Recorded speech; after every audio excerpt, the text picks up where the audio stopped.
नमस्कार नमस्कार। देखिए, चुनावी सरगर्मी के बीच बहुत सारी खबरें हैं। अमित शाह ने साफ कर दिया कि चुनाव से पहले सीएम के नाम का ऐलान नहीं होगा। यानी नीतीश कुमार जो मांग कर रहे थे, उनकी पार्टी मांग कर रही थी कि नीतीश कुमार का नाम घोषित किया जाए, अमित शाह ने उससे साफ साफ मना कर दिया।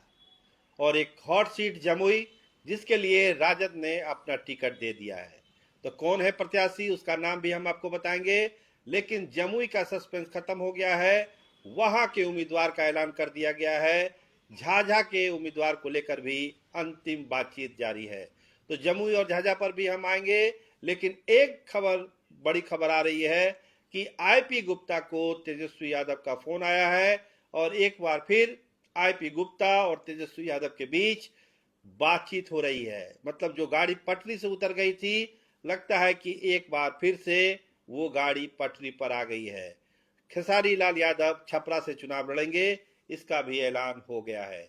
लेकिन सबसे पहले जो बड़ी खबर है, अमित शाह ने एक प्रोग्राम में साफ कह दिया कि जो सीएम होते हैं, वो तो जब विधायक दल की बैठक होगी, जो विधायक दल के लोग आएंगे, क्योंकि गठबंधन है तो सब पार्टियों के विधायक दल के नेता बैठेंगे, तो नेता का चयन कर देंगे। मैं कौन होता हूं किसी को सीएम बनाने वाला।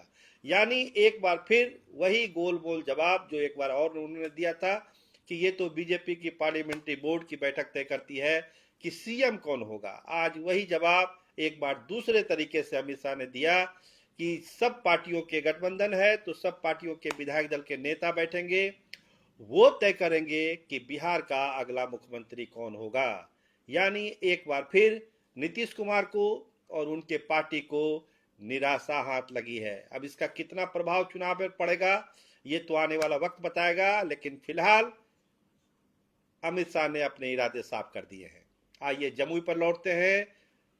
बड़ी कसमकस थी, जद्दोजहद थी अजय प्रताप, शमशाद आलम और रविंदर मंडल के बीच में।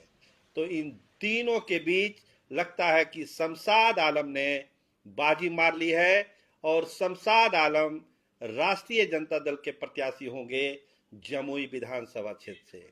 यानी अजय प्रताप और रविंदर मंडल को और पप्पू मंडल को निराशा हाथ लगी है और शमशाद आलम जो काफी अरसे से लगे हुए थे, उनको सिंबल लेने में सफलता मिली है।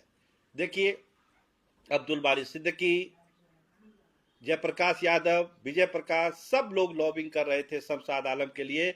और शमशाद आलम, देखिए, हर वर्ग बिरादरी में उनका अपना पकड़ है, लोग उनको पसंद करते हैं और लंबा उनका सामाजिक जीवन रहा है, संघर्ष का जीवन रहा है। बड़ी मुश्किल से आज इस मुकाम तक पहुंचे हैं और लगता है कि सारी चीज़ों को अध्ययन किया गया है, आखिरकार एक समीकरण बनाया गया है और लगता है कि पहली बार जो है शमशाद आलम को चुनावी अखाड़े में राष्ट्रीय जनता दल ने उतारा है। मुस्लिम प्रत्याशी जमुई के लिए, जहां तक हमको ध्यान आता है, किसी बड़ी पार्टी से टिकट तो नहीं मिला है, लेकिन पहली बार राजद एक प्रयोग कर रहा है।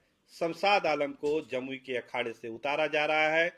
अब अजय प्रताप क्या करेंगे, रविंदर मंडल क्या करेंगे, पप्पू मंडल क्या करेंगे, ये तो अभी जब उनका बयान आएगा, रिएक्शन आएगा, तब पता चलेगा।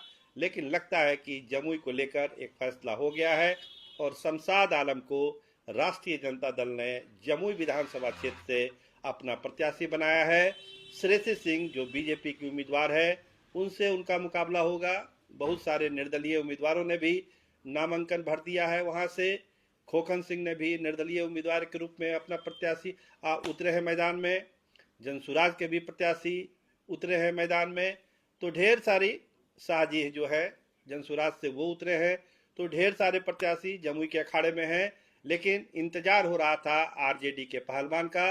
तो आरजेडी के पहलवान के तौर पर जो हमारे सोर्स बता रहे हैं कि शमशाद आलम को वहां से सिंबल दिया गया है। तस्वीरें अभी नहीं आई है, तस्वीरें आएंगी तो वो भी हम आपको शेयर करेंगे। सिंबल वाली अभी आई नहीं है मेरे पास, लेकिन लगता है कि जल्द ही मेरे पास आ जाएगी।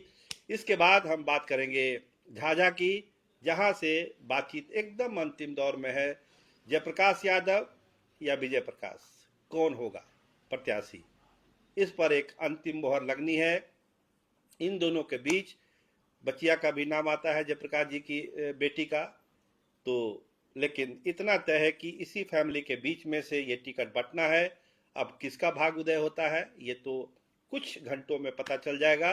उसकी खबर भी हम आपको देंगे कि झाझा की रणभूमि से आरजेडी का प्रत्याशी कौन होगा। लेकिन लगता है कि माई समीकरण को बनाया जाएगा। अगर मुस्लिम प्रत्याशी जमुई में है तो एक यादव प्रत्याशी को वहां उतारा जाएगा और यादव प्रत्याशी में जयप्रकाश यादव की फैमिली को प्राथमिकता दी जाएगी। इसी लाइन पर बातचीत चल रही है। आइए बात करते हैं आईपी गुप्ता की। तो आईपी गुप्ता की जो गाड़ी सवेरे पटरी से उतर गई थी, लगभग गठबंधन टूट ही गया था, लेकिन एक बार लगता है कि फिर वो पटरी पर आ रही है, क्योंकि मुकेश सहनी की नाव डगमगा रही है और मुकेश सहनी को रिप्रेस करने के लिए लगता है कि तेजस्वी यादव ने एक बार फिर आईपी गुप्ता को बुलावा भेजा है और आईपी गुप्ता से उनकी बातचीत चल रही है सीटों को लेकर। मुकेश सहनी का क्या होगा ये भी अभी अधर में है, लेकिन अगर मुकेश सहनी रहते भी हैं महागठबंधन में तो संख्या 7-8 से ज्यादा नहीं जाएगी। तो आईपी गुप्ता का इसको फायदा मिलेगा। अगर मुकेश सहनी चले गए तब तो आईपी गुप्ता का कद और बढ़ेगा, क्योंकि जो अति पिछड़ा की जो लड़ाई है उसमें आईपी गुप्ता रिप्लेस कर सकते हैं मुकेश सहनी को। तो देखिए कुछ घंटे बाद उसका भी नतीजा आ जाएगा कि आईपी गुप्ता से बात बनी या ना बनी।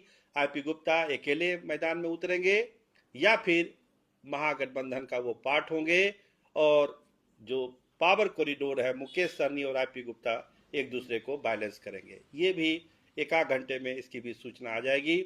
और खेसारी लाल यादव के बारे में खबर यही है कि छपरा से वो विधानसभा का चुनाव लड़ेंगे। उनकी पत्नी का जो वोटर लिस्ट वाला मामला फंस गया तो अब खेसारी के भी चुनाव लड़ने की संभावना है छपरा से। तो इस तरह की खबरें अभी चल रही है, लेकिन सबसे महत्वपूर्ण खबर अमित शाह का नीतीश को इनकार और जमुई के अखाड़े से शमशाद आलम पहलवान बने हैं राष्ट्रीय जनता दल के। झाझा पर अंतिम मोहर अब लगने ही वाली है। जो भी होगा हम आपको अपडेट करते रहेंगे। आप देखते रहिए स्टार टीवी बिहार। आपका बहुत धन्यवाद, आपका बहुत बहुत शुक्रिया।